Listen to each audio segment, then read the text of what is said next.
as Rachel mentioned, my name is Amanda Sutherland. I'm going to tell you, oh, sorry, I do speak kind of loud. Can you hear me? Okay. So, I will tell you, I want to tell you kind of how this happened. So last week we introduced our new series, and in the beginning, Reagan mentioned physical health, and so I had this kind of like inkling, this little thing inside that started saying, maybe you should tell somebody about their story. So we go through the service, and I'm just like, okay, cool. And we get to the end, and he says, oh, next week is spiritual health. I'm like, oh my gosh, I got to go say something now. So we end service, I find Reagan, I go talk to him, start showing him some of my pictures, and he's like, you need to go talk to Rachel. So I go talk to Rachel and start showing her some of my progress pictures, telling her a little bit about my story, and she says, yeah, I need you.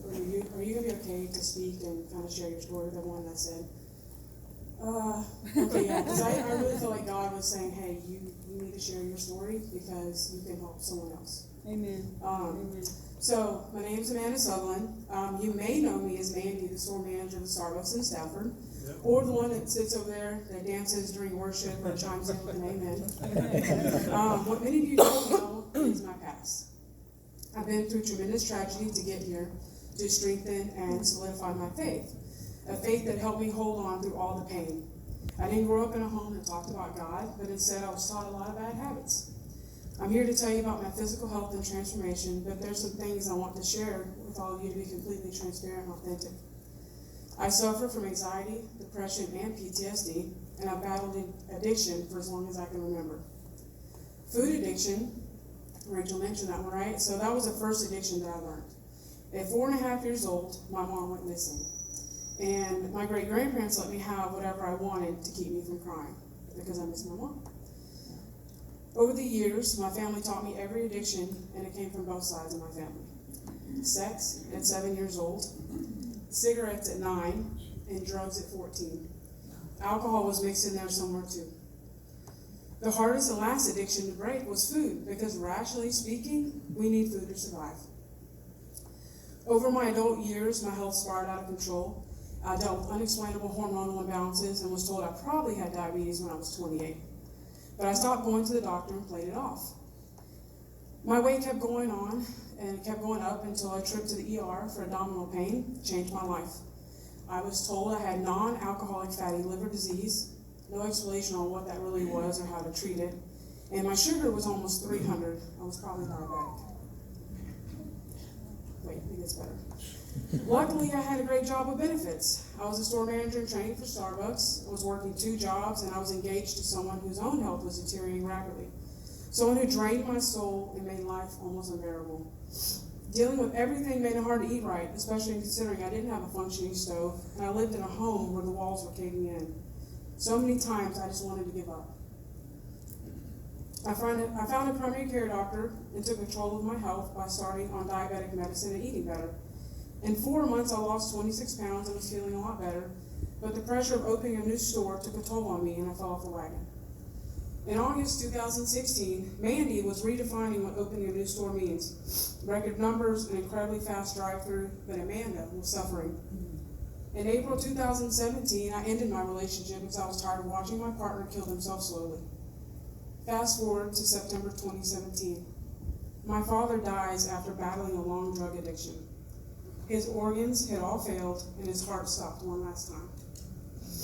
I was angry, but during my grieving process, I realized I was an addict too, and my supply was everywhere. I started being real with myself, and even referred to myself as a hypocrite. I slowly started making better choices and took my medication somewhat regularly. See, I had known I was diabetic, but allowed myself to eat whatever I wanted and put the weight back on until I reached 290 pounds. I was always sick, and my doctor told me I was morbidly obese and on the verge of losing a limb. By December 2017, I got the money together to get an apartment in Stafford, where I'd be more peaceful, have a functioning stove, and walls that weren't caving in.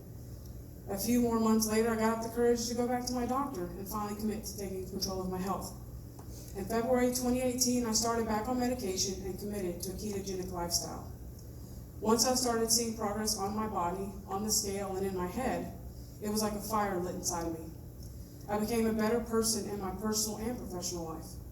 In April 2018, I was told I had skin cancer, but I was determined not to let anything beat me.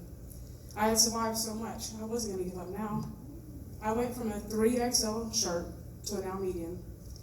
I've reversed type 2 diabetes and insulin resistance, reversed fatty liver, high cholesterol, and high blood pressure. I've also lost 86 pounds to date and became a completely different person.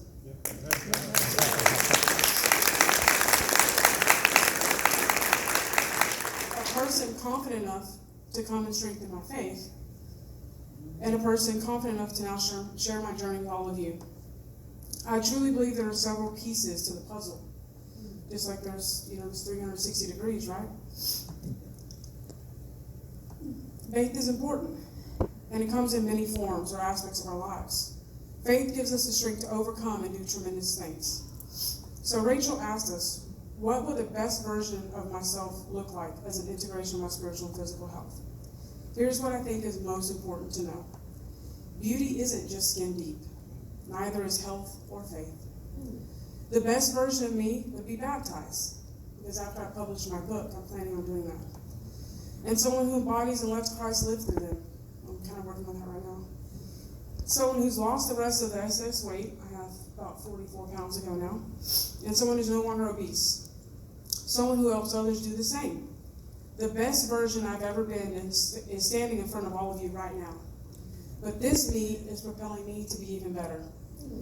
Mental transformations make everything else possible, and faith is a key part of that. Much like we can be tested in our own faith, if we accept and receive our blessings, they should apply to all aspects of our lives and complete the puzzle. So, really quick, I just kind of want to share. So, Rachel mentioned A1C. So, A1C, by definition, it tells you the average level of blood sugar over a 2 to 3 month period. When I first found out I was diagnosed, anything less than 5.7 is considered non-diabetic, and anything 5.7 to 6.4 is in a CRIS or pre-diabetes. 6.5 or greater is very consistent with diabetes and means you're in really bad health. First diagnosis 3/21/16, it was 9.4. I didn't go to the doctor again until December of 2016, but I ate a little bit better with 7.6. 8 months later, I decided to see my doctor again. Remember, medication only lasts about 3 months, so I wasn't on medication either. But I was eating better with 7.3. In March of 2018, when I decided to take control of my health, my A1C was 7.2. Went back from a 3-month checkup, it was 6.1 in May of 2018. By September 11th of 2018, it was 5.4. So now I'm in that non-diabetic range, right? So 11/28/18, it was 5.3. As of April 2nd, 19, my official medical chart says my A1C is 5.0 and says I'm within normal range. There's no more diabetes.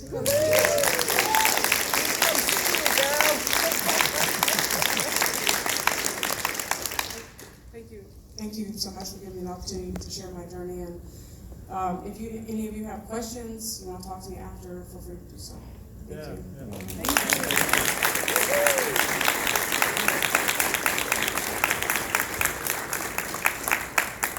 That was great. And thank